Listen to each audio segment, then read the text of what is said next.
Hi friends, welcome to my channel. இன்னைக்கு இந்த வீடியோவில் இட்லி நல்லா வர்றதுக்கு நல்லா சாஃப்டாக வர்றதுக்குள்ள சில டிப்ஸ் தான் ஃப்ரெண்ட்ஸ் பார்க்க போகிறோம். இதுக்கு முன்னாடி ரேஷன் அரிசியை மட்டும் வச்சு இட்லி தோசை ரெண்டுமே நல்லா வர்றதுக்கு மாவு எப்படி அரைக்கணுங்கிற வீடியோ போட்டிருக்கேன் ஃப்ரெண்ட்ஸ். அதோட லிங்க் டிஸ்கிரிப்ஷனில் கொடுக்குறேன், அதை பார்க்காதவங்க பார்த்துக்கங்க. இப்போ வாங்க ஒவ்வொரு டிப்ஸாக பார்க்கலாம். இட்லிக்கு மாவு அரைக்கும் போது ரொம்ப கெட்டியாக அரைச்சி வைக்கக்கூடாது ஃப்ரெண்ட்ஸ். பாருங்கள், இந்த கன்சிஸ்டன்சியில் இருக்கிற மாதிரி அரைச்சி வச்சுக்கோங்க. அதை போட்டு ரொம்ப கலக்கக்கூடாது.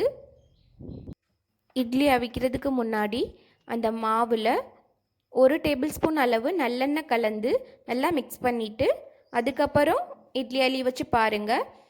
இட்லி கல்லாக வராமல் நல்லா சாஃப்டாக இருக்கும்.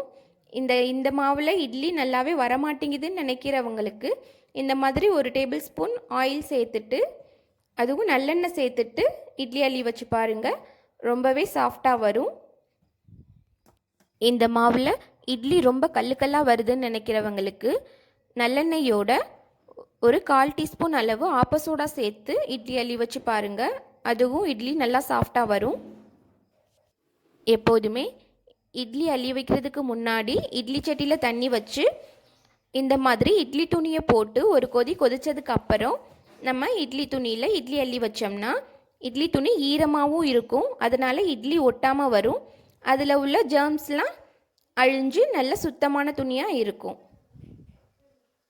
நம்ம மாவு அரைக்கையில் அதில் கொட்டமுத்துன்னு சொல்லுவாங்க, ஆமணக்கு விதை, அந்த விதையையும் உள்ளே இருக்க பருப்பை எடுத்து அதை மாவோடு சேர்த்து அரைச்சி இட்லி ஊற்றுனோம்னா இட்லி நல்லா பஞ்சு பஞ்சாக சாஃப்டாக வரும் ஃப்ரெண்ட்ஸ்.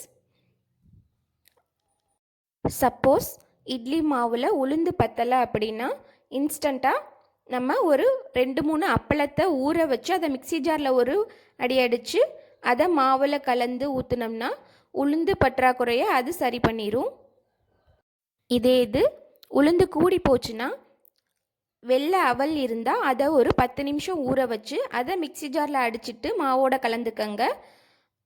உளுந்து அதிகமாக இருந்துச்சுன்னா இது ஈக்குவல் பண்ணிடும்.